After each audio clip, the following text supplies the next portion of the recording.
aca ndeysaan final aca final raw gadu ndeysaan diggante ki nga xamante ne moom moo di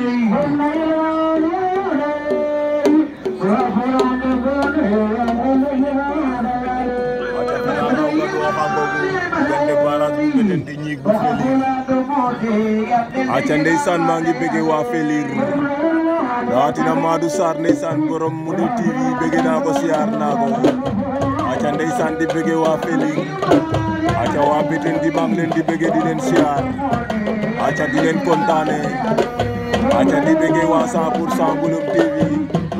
aca i leya nuun koye ndeysaan abonné iyo no site fe mbos cloche de notification waaw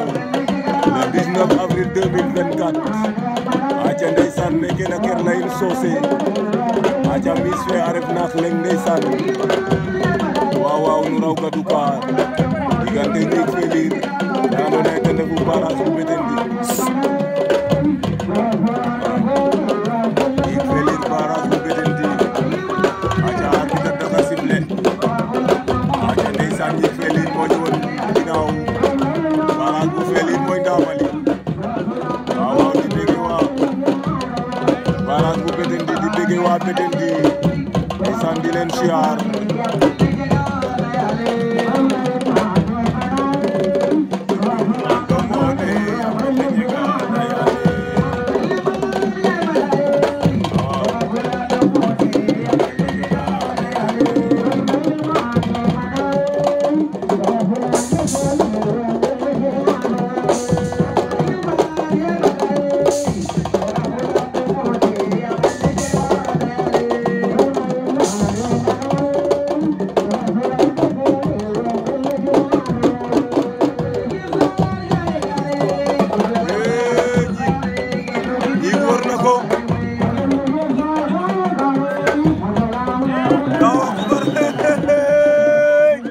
Allahu akbar ñiig bu Felir ayo da barrage foto ka ton na lam way Fapa Yacine a lamit naak la